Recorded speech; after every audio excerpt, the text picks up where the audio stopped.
किसी का वो फोन में स्टेटस बोलता है, जैसे फोन में कुछ लिखा है कि मेरा जीवन का मकसद तू है, ये लिखा हुआ मैंने देखा है। वो हमारा बीच में है।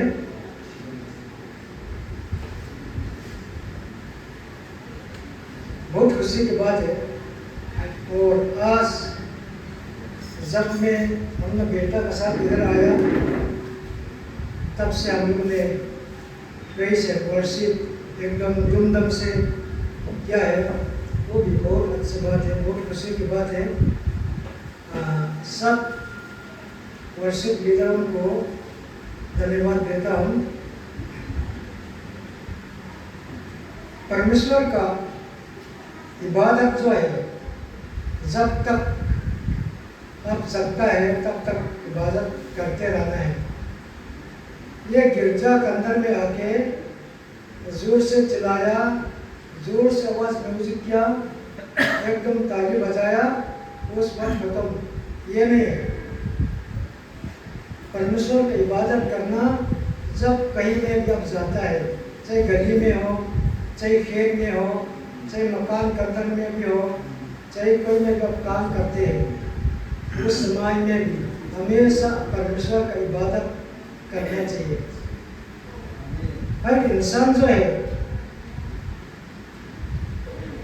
परमेश्वर के साथ मुठभेड़ होने का अलग अलग तरीका से होगा। हम लोग सोचता है कि हमारा मन में हम लोग सोचता है मैं भी शायद वो आदमी का जैसा बन सकता था, वो आदमी का जैसा बन सकता था। ऐसा करने से परमेश्वर का इच्छा नहीं हो जाता है। इंसान जो है परमेश्वर ने अपना अपना प्यार कार्य के लिए काम दिया हुआ है। अगर कोई गाना बहुत अच्छा गाता है, गाती है, किसी ने गाना बिल्कुल गाने नहीं आता है, जिसने गाना गाने नहीं आता है वो इंसान परमेश्वर ने अच्छा से गाना गाने के लिए नहीं दे रहा। इसलिए उसको समझना चाहिए कि मेरा काम ये नहीं है। तो हर इंसान जो है किसी का नकल करते रहने से परमेश्वर खुशी नहीं होता है। अब अंदर में जो चीज़ परमेश्वर ने रखा है उसको उजला करना है, उसको चमक दिखाना है। जैसा कारपेंटर है, तो अब कारपेंटर का काम क्या है, जैसा चारपाई बनाया है, कुर्सी बनाया है, वो अच्छा से हमने बनाएगा तो क्या होगा, जो आदमी उस ऊपर बैठता है तो उसने देखेगा कि हाँ ये बनाने वाला तो बहुत अच्छा है, शायद यीशु मसीह का चेला होगा, ये विश्वास करेगा वो आदमी आपका काम से। और जिसमें झाड़ू लगाता है, पोछा लगाता है, एकदम अच्छा से पूरा दिन का साथ चमक करके लगाएगा तो क्या होगा,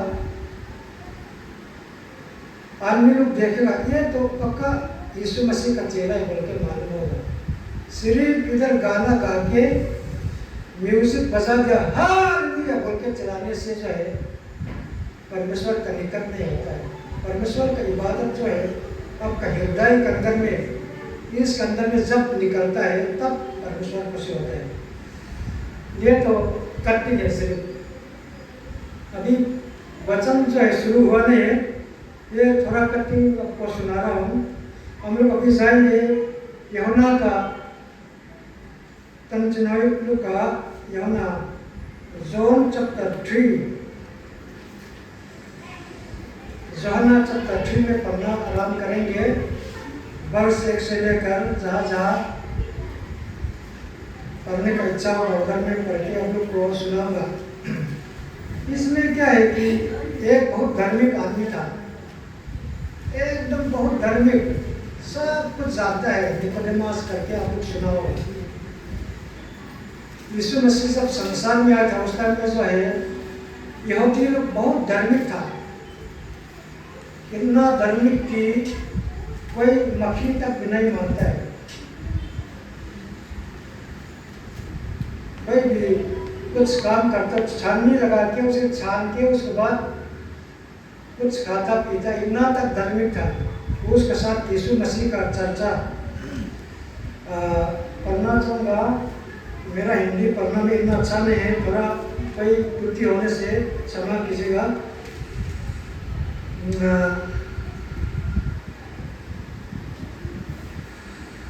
फरीसियों में निकोदेमस नाम का एक मनुष्य था जो यहूदियों का सरदार था।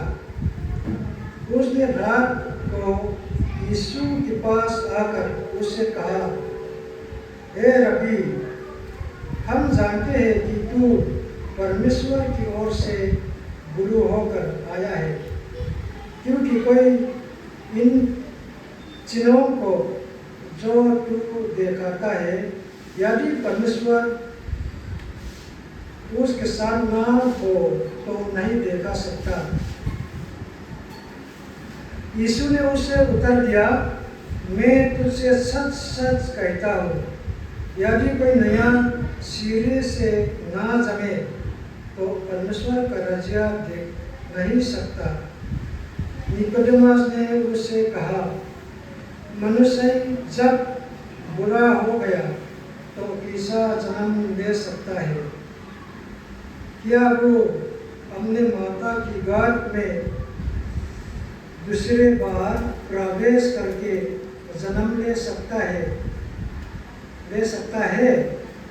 यीशु ने उत्तर दिया, मैं तुझसे सच सच कहता हूँ, जब तक कोई मनुष्य जाल और आत्मा से ना जमे तो वो परमेश्वर के राज्य में प्रवेश नहीं कर सकता। क्योंकि जो शरीर से जन्मा है वो शरीर है, और जो आत्मा से जन्म है वो आत्मा है। अचंभा ना कर कि मैंने तुझसे कहा, तुझे नया सिरे से जन्म लेना अवश्य है। हवा जिधर चाहते हैं उधर चलती है, और तू उसका शब्द सुनता है, परंतु नहीं जानते कि वो कहाँ से आते और इधर को जाते हैं। जो कोई आत्मा में जन्म है वो ऐसा ही है। निकोदेमस ने उसे उत्तर दिया, ये बातें कैसा हो सकता है? ये सुनकर यीशु ने उससे कहा, तू इस्राएलियों का गुरु होकर भी क्या इन बातों को नहीं समझते?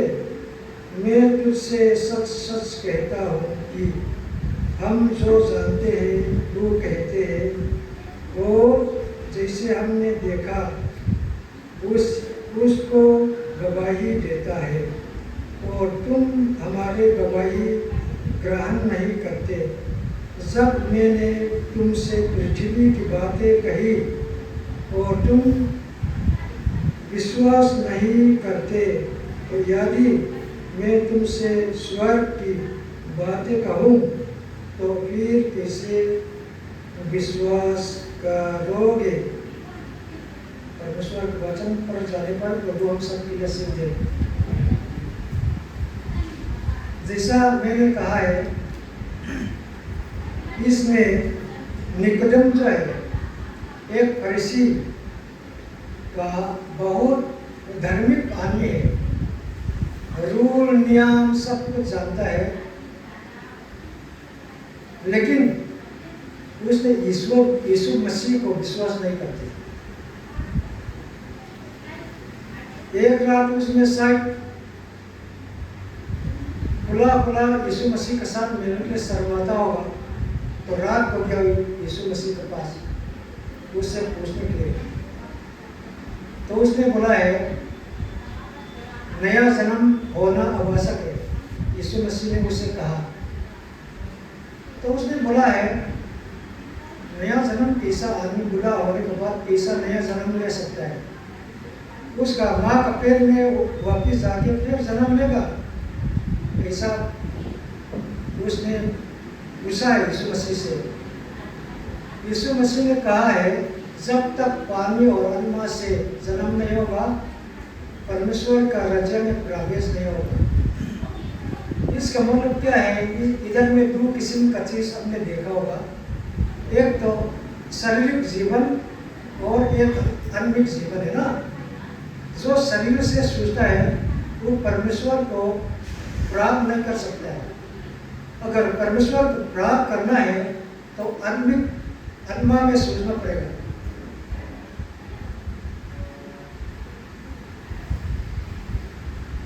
आत्मा में जन्म जब तक नहीं लेगा प्रभु का राज्य में प्रवेश शामिल नहीं हो सकता है। इसलिए संसार में कितना लोग है जो कि हमेशा गिरजा में जाता है, हमेशा चर्च में जाता है, एल्डर भी है, पास्टर भी है, सब कुछ है, लेकिन यीशु मसीह उससे बहुत नफरत करते हैं। जैसे संसार में जब यीशु मसीह आया उस टाइम में क्या हुआ, जो धार्मिक लोग है उन लोग ने यीशु मसीह को मारना चाहता है। क्या कारण है कि उन लोग ने यीशु मसीह को नहीं पहचानता है। जो भी वचन यीशु मसीह ने सुनाता है वो शारीरिक जीवन नहीं बोल के आत्मिक जीवन का पैदा के लिए यीशु मसीह ने सुनाता था, वो समझता ही नहीं। इसलिए वो लोग ने जिस परमेश्वर स्वर्ग से जमीन में उतराया है संसार का पाप को क्षमा करने के लिए, वो लोग उस परमेश्वर को नहीं पहचानता है। उसका नाम से लिखा हुआ ये पवित्र बाइबल यानी उन जुदा लोग का नियम एकदम मजबूत से पकड़ता है।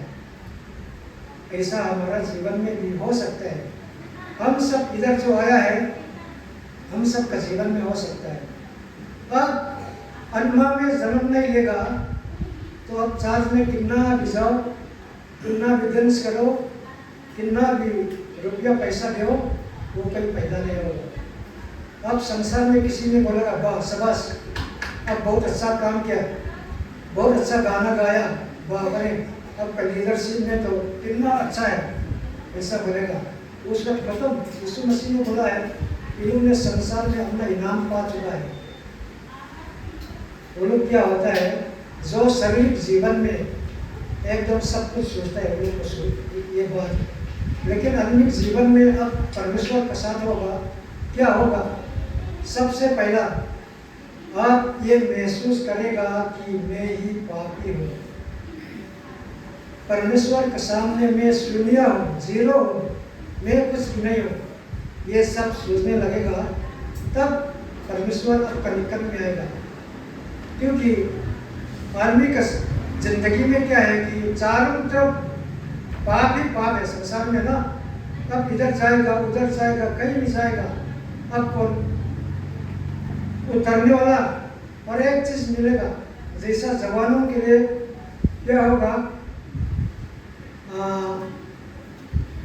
गलत संबंधी, गलत विचार क्या क्या आएगा।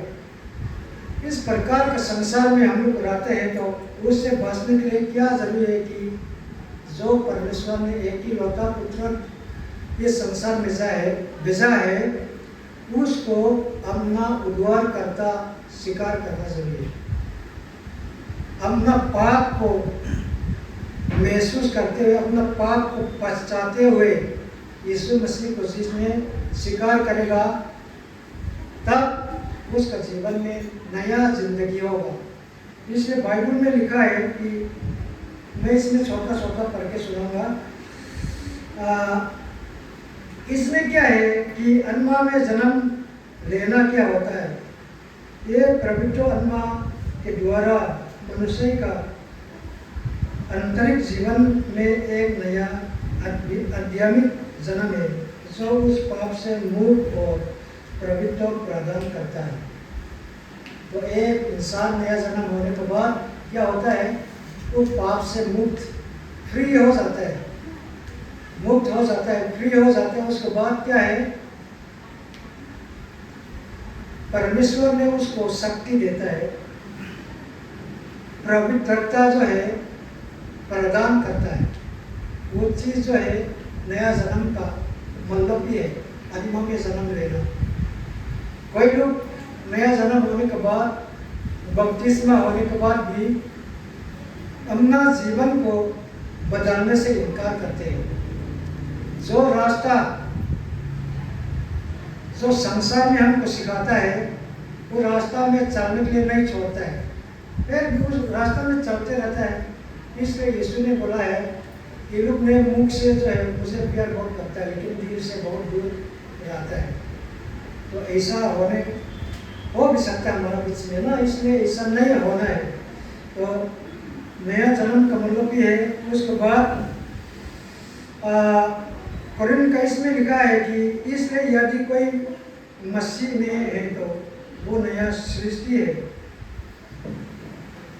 पुरानी बातें बीत गई है, देखो सब बातें नई हो गई है, ये लिखा है।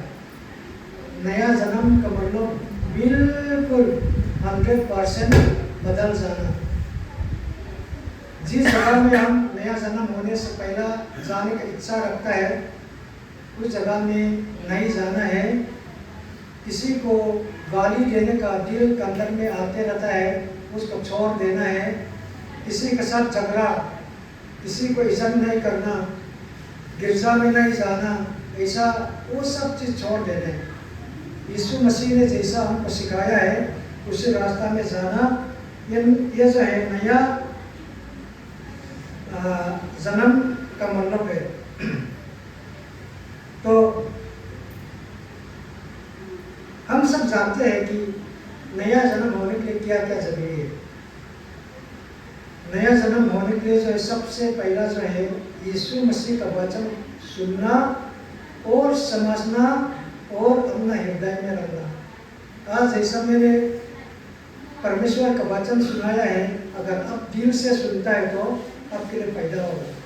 अब दिल से नहीं सुना, बाहर से निकाल दिया तो वो कोई फायदा नहीं होगा। अब दिल से सुनकर अपना जीवन में प्राप्त करेगा तब फायदा होगा।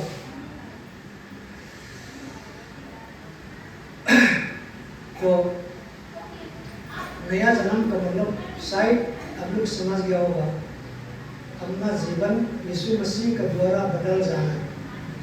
संसारिक जीवन से यीशु मसीह का जीवन में आना, शैतान का स्लेव नौकर से बचकर परमेश्वर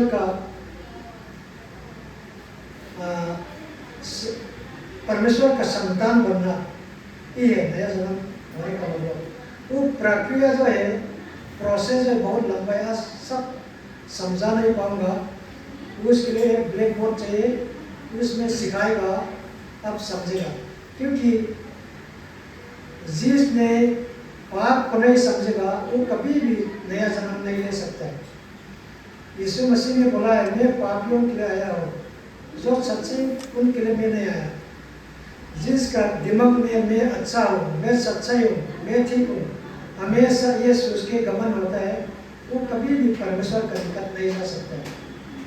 अब कब अपना पाप को महसूस करेगा, मैं तो पापी हूँ, मैं तो नालायक हूँ, मैं तो कुछ नहीं भी नहीं हूँ, अंधा जैसा बिल्कुल दुनिया में सबसे पापी हूँ बोल के जिसने अपना दिल में सोचेगा, वो कारण समझेगा, तो वो आदमी परमेश्वर को ढूंढना शुरू करता है। परमेश्वर को ढूंढेगा, यीशु मसीह को स्वीकार करेगा, तब नया जन्म होता है। तो शायद अब सब नया जन्म हो चुका भी होगा, नहीं होने वाला डिसाइड हो सकता है। लेकिन इसमें क्या है कि जो नया जन्म होता है, यीशु मसीह का शिष्य बन जाता है, चेला बन जाता है, उनका जो है बनने के बाद काम खत्म नहीं हो जाता। सर्वेशन जो है 1 सेकंड के अंदर, 1 मिनट के अंदर अब मिल जाएगा।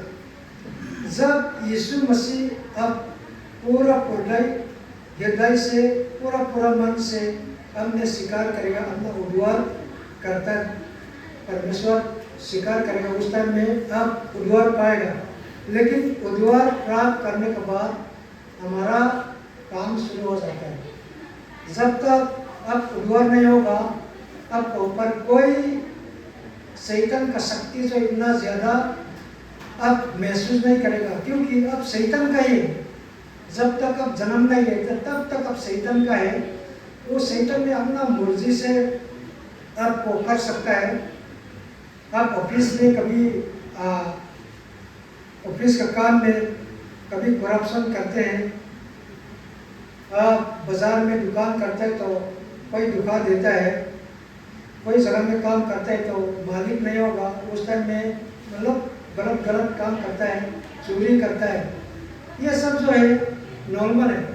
वो अविश्वासों के लिए, जिसने जन्म नहीं लेता उनके लिए ये काम है। लेकिन जो सच में जो नया जन्म लेता है उनका काम क्या है, आज कुछ बातें बताऊंगा। सबसे पहला जो है ये वचन, ये परमेश्वर ने जो दिया है, ये वचन जो है हमेशा फर्क नहीं सकता है, हमेशा अपना हृदय में रखना है। आप सुबह शाम कोई भी समाज में आप काम नहीं करते उस टाइम में ये वचन को आपने पढ़ना चाहिए, और जब काम करते हैं अपना मन में हृदय में जो वचन अपने पढ़ता है उसको महसूस करना है, दिल में सोचते रहना है। क्योंकि अब ये बाइबल आप सोचते रहेगा आपको गलत काम करने से बचाएगा। ये बाइबल ने ना, जब आप कोई चीज़ चोरी करने वाला होता है, अब बाइबल का वचन दिमाग में आएगा, चोरी मत करना। हाँ, ये परमेश्वर ने नहीं चाहते बोल के आपको ठग महसूस होगा। बाइबल में लिखा है पहला पत्रास का 2:2 में ये लिखा है कि नए जन्म हुए बच्चों के समान निर्मल आत्मिक दूध की लालसा करो, ताकि उसके द्वारा उद्धार पाने के लिए बढ़ते जाओ। बच्चा जब जन्म होता है तो क्या है, उसका इच्छा क्या होता है, माँ का दूध पीने का इच्छा करता है। अगर माँ का दूध नहीं पिएगा, दूध नहीं पिलाएगा तो बच्चा मर जाएगा। अगर अब मैं तो भी नया जन्म हो चुका है, मेरा कुछ करना जरूरी है बोलेगा तो मर जाएगा, आत्मिक जीवन में मर जाएगा। तो इसलिए हमारा दूध क्या है, ये वचन। ये वचन जो है हमेशा नया जमा हुआ बच्चा ने जैसा दूध को अपना दिल में पसंद करता है, ऐसा ही वचन को हमेशा हमने पढ़ना है, महसूस करना है, तो हमारा जीवन में आगे बढ़ेगा, मसीह जीवन में आगे बढ़ेगा। उसके बाद क्या है, प्रार्थना करते रहना। प्रार्थना बहुत जरूरी है। यीशु मसीह जब गेत्सेमानी में एकदम रोम का जो सरकार है वो ने पकड़ने वाला था, उस टाइम में उसने प्रार्थना किया है, अपना एकदम पूरा ताकत, पूरा मन, पूरा दिल से प्रार्थना किया है, तो उसका पसीना भी खून की तरह बहने लगा। ये बाइबल में लिखा है। इसलिए यीशु मसीह ने बोला है मत्ती का 26:41 में, जगते रहो और प्रार्थना करते रहो कि तुम परीक्षा में ना पड़ो। आत्मा तो तैयार है परंतु शरीर दुर्बल। ये बोला है। ये क्या कारण है? आप नया जन्म होने के बाद भी पाप कर सकते हैं। ये मत सोचना कि मैं पाप नहीं होगा, पाप कर सकता है, लेकिन वो पाप से बचने क्या करना चाहिए, हमेशा प्रार्थना करते रहना है। अब कमरा के अंदर बैठा है, अब कठिन में कोई गलत चीज आ गया, मैं जाके उनका घर में पैसा चोरी करूँगा। बात के बाद एग्जाम्पल में बता रहा हूँ, एक दिल में आ गया, तो तब उसमें क्या करना चाहिए कि आप परमेश्वर को और जाना है, परमेश्वर के सामने घूमना तिरना या खड़ा होना या बैठ के ये मेरा मन में जो गलत विचार है उससे हमको बचाओ।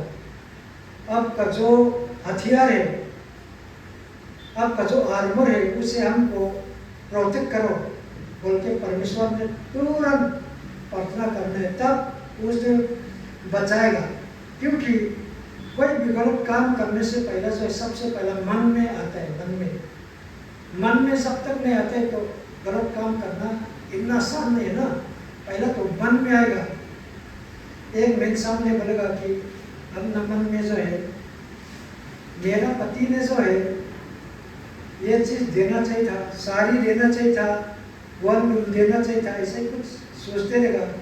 तो क्या है, सोचते सोचते जब आखिरी में उसका पति के पास इतना संपत्ति नहीं है तभी भी जबरदस्ती मांगेगा। क्या है कि वो पहला मन में आ गया ना, वो मन में आने का टाइम में जो गलत है जो सही है उसको रोकने वाला क्या है कि प्रार्थना। प्रभु से आप मांगोगे, प्रार्थना करोगे, सही इच्छा होने दो हमको, गलत इच्छा से हमको बचाओ बोल के उस टाइम में नहीं रुकेंगे तो आप गलत में चला जाएगा, है ना।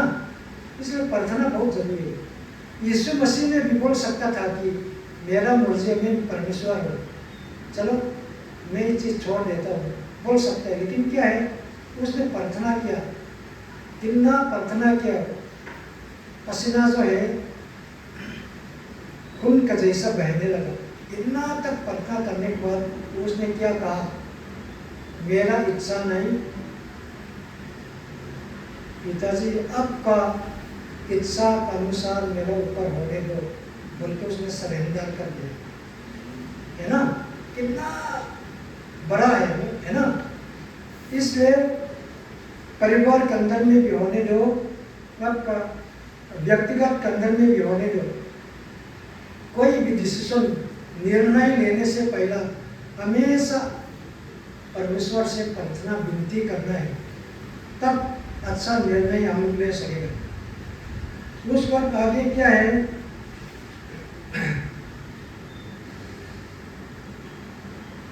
हमेशा पाप से पश्चाताप होना चाहिए। क्योंकि कोई नया जन्म होने के बाद भी पाप कर सकता है, पाप हो जाता है। जैसा हम लोग ने देखा यीशु मसीह का चेहरा जो है बहुत यीशु मसीह ने भी मानता था, जो पितर है वो लोग का लीडर जैसा था। यीशु मसीह जब मर गया, जमीन में गाड़ दिया, उस बाद तीसरा दिन में जी उठा, वो सब देखने वाला आदमी था। तभी भी उसने पुराना जमाने में चला गया, गलीली का जो झील है उसमें मच्छी मारने के लिए वापिस चला गया था। तो उस टाइम में क्या हुआ, उन लोग ने रात भर मच्छी मारा लेकिन कुछ नहीं मिला। यीशु मसीह सुबह आया तो यीशु मसीह ने जैसा बोला ऐसा काम किया कि उसने मछली बहुत पकड़ा, है ना।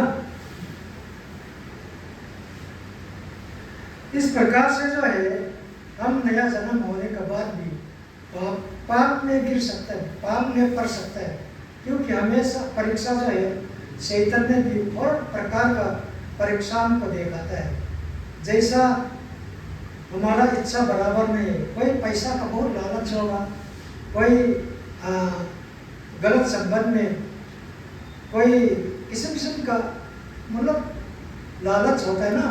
तो जैसा लालच होता है उधर में शैतान ने हमको परीक्षा करेगा, दुखा देगा। तो उस टाइम में क्या करना चाहिए कि हम पाप में गिर गया, कोई गलत काम कर दिया, जैसे जवान लड़का लड़की आपस में गलत संबंध कर दिया, नशाई कुछ कर दिया, तो जब महसूस करता है उस टाइम में पछतावा होना चाहिए, रिपेंटेंस होना चाहिए। प्रभु मैंने कितना गलत कर दिया, माफ कर दो बोल के परमेश्वर के सामने गिराना चाहिए, तब परमेश्वर ने माफ करेगा, यीशु मसीह का नाम से माफ करेगा और आगे गलत काम करने से हम बच सकते हैं। लेकिन ऐसा नहीं है कि पास कर दिया चलो कोई बात नहीं, कार्य कर लेता हूँ। अगर अब 2-3 बार ऐसा कर दिया, आदत हो गया, इसका मतलब शायद अब नया जन्म नहीं हुआ भी हो सकता है। इसलिए सोचना है कि मेरा कैसा होना चाहिए, है ना। इसलिए जो गलत होता है, हम लोग ये नहीं है कि हम लोग परफेक्ट नहीं है, हम सब सही होगा, हमारा कोई गलती नहीं होगा, ऐसा नहीं हो सकता है। लेकिन गलती होगा तो परमेश्वर के पास जाना चाहिए ना। तो परमेश्वर ने तो हमेशा माफ करने के इंतजार करता है। जैसा पुराना नियम में आपको देखा हुआ, राजा दाऊद जो है, एक क्या बोलते हैं हिंदी में, नशई हरकत बोलेगा ना क्या, जो एक लेडीज के साथ उसका संबंध, गलत संबंध हुआ था ना। गलत संबंध होने के बाद उसने जब तक महसूस नहीं किया उस टाइम तक, तो उसने जोर से बोला ऐसा आदमी होगा तो उसको परिवार खत्म करना चाहिए, ये करना चाहिए, वो करना चाहिए, ऐसा बोला था। लेकिन नथन ने जब एकदम सही बताया, वो आदमी तुम है बोला, तो उसने महसूस हो गया, परमेश्वर का सामने गिर गिराया। तभी भी परमेश्वर ने माफ तो कर दिया, लेकिन वो उसका खानदान में, उसका जिंदगी में, उसके घर में कोई शांति प्राप्त नहीं किया, बहुत मुश्किल से जीवन जिया। तो इस प्रकार से हो सकता है हम लोग कोई अपना गलती को छुपाने का कोशिश करेगा, अपना गलती को बिना महसूस करते हुए अपना मन गुर्जी से जाएगा तो बहुत गलत होगा। परमेश्वर हमको पनिशमेंट एकदम क्या बोलते हैं, पनिशमेंट दे सकता है। हमारा उद्योग तो खत्म नहीं होगा, तभी भी हमारा जिंदगी में शांति नहीं होगा। आपका बेटा, आपका बेटी, आपका परिवार में एकदम झगड़ा जैसा होते रहे। इसलिए उससे बचने के लिए क्या है कि हमेशा कोई भी काम, कोई भी गलत हो भी जाए तो परमेश्वर से माफी मांगना है। हमेशा अपना जिंदगी जो है पवित्रता का साथ जीने के लिए कोशिश करते रहना है। उस वक्त कलीसिया के साथ संगति करना भी जरूरी है आगे बढ़ने के लिए, आत्मिक जीवन में आगे बढ़ने के लिए ना। अब अकेला होगा थोड़ा कठिन तो हो सकता है, अकेला होगा, अकेला में कभी कभी आगे बढ़ना बहुत मुश्किल है। चर्च का साथ, कलीसिया का साथ एक साथ मिलके परमेश्वर का इबादत करना, परमेश्वर का वचन पढ़ना, सुनाना, दान कथा करना, एक आपस में जरूरतमंदों को देना, ये जो है आगे बढ़ने का एक नियम है। इसलिए चर्च में जाना, कलीसिया के साथ मिलना नहीं छोड़ना है, हमेशा आगे बढ़ते रहना है। विश्वास में बढ़ना विश्वास में आगे बढ़ने के लिए तकलीफ होना जरूरी है। तकलीफ नहीं होगा तब विश्वास में आगे नहीं बढ़ सकते। जैसा कोई अब हम लोग कभी में कोई जवान होगा, कोई IAS बनना चाहता होगा, कोई इंजीनियर बनना चाहता होगा, है ना, कोई डॉक्टर बनना चाहता होगा। अब तकलीफ नहीं उठाएगा तो कैसा बनेगा? बनेगा नहीं ना, तकलीफ उठाना पड़ेगा तब बन सकता है ना। इसलिए आत्मिक जीवन में आगे बढ़ने के लिए तकलीफ काश जितना उठाएगा इतना परमेश्वर का निकट हम लोग जा सकते हैं। तो बाइबल में पढ़ेंगे 2 पीटर चैप्टर 1। कोई पढ़ के सुनाएगा क्या? अच्छा से पढ़ के सुनाने वाला है। 2 पीटर चैप्टर 1 वर्स 5 से 7। पहला अध्याय का 5 से 7। इसी कारण तुम सब प्रकार का यत्न करके अपने विश्वास पर सद्गुण और सद्गुण पर समझ और समझ पर संयम और संयम पर धीरज और धीरज पर भक्ति और भक्ति पर भाईचारे की प्रीति और भाईचारे की प्रीति पर प्रेम बढ़ाते जाओ। तो इसमें हो गया, धन्यवाद। इसमें क्या है प्रोसेस, मतलब प्रक्रिया बोलते हैं हिंदी में, वो इसमें लिखा है। अगर अब तकलीफ नहीं उठाएगा ऐसा आगे बढ़ सकता है ना। तो मैं कोई ना हिंदी नहीं जानता हूँ, तभी भी थोड़ा कोशिश करेंगे।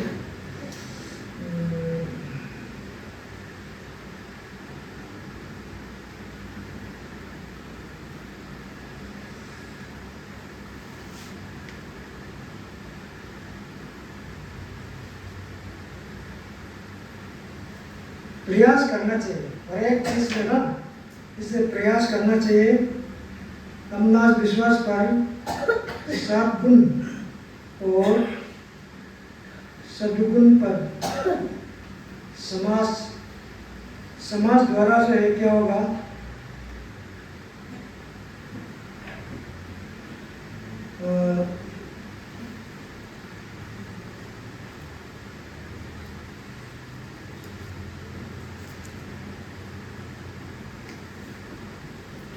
समास और समास पर संयम जब समझेगा तो संयम होगा, धीरज होगा। उसके बाद संयम पर धीरज होगा और धीरज पर भक्ति और भक्ति पर भाईचारे की प्राप्ति और भाईचारे की प्राप्ति पर प्रेम बढ़ाते जाओ, क्योंकि यदि ये बातें तुम में वर्तमान रहे और बढ़ती जाए तो तुम्हें हमारे प्रभु यीशु मसीह की वो पहचान में निकम्मे और निष्फल न होने देगा, है ना। ये बाइबल में अच्छा से समझा नहीं पाता हूँ, लेकिन अब लोग खुद बाइबल पढ़ के सुनेगा तो आगे बढ़ने के लिए कोई भी चीज बिना काश उठा के नहीं होता। यीशु मसीह ने इतना बड़ा सिंहासन प्राप्त करने को हम सबको उसके पास जाने के लिए कितना तकलीफ उठाए ना। हमारा जो तकलीफ हम लोग जो बढ़ते हैं तो यीशु मसीह का तकलीफ से तोड़ने से हमारा कुछ नहीं। इसलिए हमेशा तकलीफ उठाने के लिए हम लोग पीछे नहीं हटना है, आगे बढ़ते रहना है। उस क्लास में सुसमाचार को सुनाना। मत्ती का 28 में लिखा है, मत्ती का 28, 19, 20 में लिखा है कि पृथ्वी और स्वर्ग और पृथ्वी का जो है पवार मेरे हाथ में मुझे दिया गया है। इसलिए तुम सारे संसार में जाओ और वचन को प्रचार करो, सुनाओ। पिता पुत्र और पवित्र आत्मा द्वारा बपतिस्मा दो और मैं जो वचन अभी को सुनाया है, सिखाया है, वो सब पालन करने के लिए उन को सिखाओ। तो हमारा जीवन कितना बड़ा है ना, एक छोटा जीवन नहीं है। तो इसलिए हम जो है जहाँ में भी रहता है ऐसा परमेश्वर का वचन सारे संसार में प्रचार कर सकता है। वो तरीका अलग अलग है। जैसे थोड़ा जानपुर कॉन्टेक्स्ट में हम लोग देखेगा तो जो हमारा बीच में अपना भाई लोग आया है पैसा कमाने के लिए, वो लोग ने हम लोग का चाल चलन को देख के हमारा बात जो है सुनने का तैयार नहीं रहते, क्योंकि हमारा चाल चलन जो है ना, क्रिश्चियन जो बाइबल में सिखाता है, यीशु मसीह ने जो सिखाया है, तो उसी चाल चलन में हम लोग नहीं चलता है। अगर और क्रिश्चियन और नया जन्म हुआ चेला जो है यीशु मसीह का शिक्षा जैसा हम लोग चलने से, हम लोग बिल्कुल बात नहीं करने से भी, हमारा चाल चलन से, हमारा हरकत से, हमारा बातचीत से वो लोग ने समझेगा हाँ ये सचमुच यीशु मसीह का चेला है, तब वो लोग अपना अब परमेश्वर का निकट आएगा। और जब यहाँ से पैसा कमा के अपना परदेश में जाएगा, उस टाइम में क्या होगा, तो वो लोग दूसरा को सुनाने लगेगा। अब बात ये वचन जो है पुलपिट के ऊपर सुना नहीं सकता है, परंतु अब हरकत से, अब का दुकान में, अब दुकानदार के साथ कैसा चाल चलन है, कैसा बात करता है, उसे अपने परमेश्वर का चेला होने का देखा सकता है। उसको देख के लोग समझेगा कि ये सचमुच यीशु मसीह परमेश्वर का चेला है। ये बोल के अपना जिंदगी में यीशु मसीह को जानने का इच्छुक उत्पन्न होगा, तब हमारा पास आएगा। हाँ, अब लोग का चाल चलन देख के, अब लोग का बातचीत देख के, अब लोग जैसा इतना प्यार से, इतना प्रेम से रहता है, उसको देख के अब लोग के पास आना चाहते हैं बोले। तब क्या होगा, हम जबरदस्ती उनको बुलाना जरूर नहीं पड़ेगा। आत्मा ने काम करेगा, उस टाइम में हमने हमारा काम क्या होगा, ठीक है। अगर आप सचमुच यीशु मसीह को जानना चाहते हैं तो बाइबल हम ये पढ़ेंगे, ऐसा ऐसा बाइबल में लिखा है, तो इस हिसाब से आप प्रार्थना का साथ करेगा तो वो लोग नया जीवन बन जाएगा। और मिशनरी कंपनियां में बिना जाते हुए भी हम मिशनरी हो सकते हैं। इसलिए हम लोग से अनुरोध है, हम सब परमेश्वर का इच्छा के अनुसार चलने वाला होना चाहिए, धार्मिक आदमी नहीं होना चाहिए। परमेश्वर यीशु मसीह ने जैसा चाहता है ऐसा चलना चाहिए। हम ज़्यादा धार्मिक दिखाता है, अपना हृदय में धार्मिक नहीं होगा तो कोई फायदा नहीं। इसलिए परमेश्वर हम सबको उसका इच्छा के अनुसार चार समझेंगे, आशीष दे। इतना मैं समाप्त करूँगा और लास्ट में एक प्रार्थना करके खत्म करेंगे। हे हमारा प्रिय पिता परमेश्वर, हमने आज संसार में कुछ लोग के लिए मरने का दिन भी होगा, दुख का दिन भी होगा, और किसी किसी घटना घटने का दिन भी हो सकता है। लेकिन यहाँ पर खास करके गॉस्पेल फॉर इंडिया का इस गिरजाघर में इन लोगों को हमने कथा किया है, और मैं भी आपका वचन सुना, सुनने के लिए श्वास दिया, धन्यवाद देता हूँ प्रभु। अभी वचन का आवाज़ खत्म हो चुका है प्रभु, आगे जितना भी यहाँ इकट्ठा हुआ है हमारे भाई भाई लोग का हृदय में हमने बीज डालकर अपना जिंदगी में कोई समय में महसूस करते हुए जिंदगी बदल सकने आशीष दे, और हमारा साथ होने के लिए धन्यवाद देते हुए अगले जिंदगी में तेरा इच्छा के अनुसार हो सकने के लिए आपसे विनती करता हूँ। इन सब बातें हमारा उद्धार करता यीशु मसीह के नाम में मांगते हैं।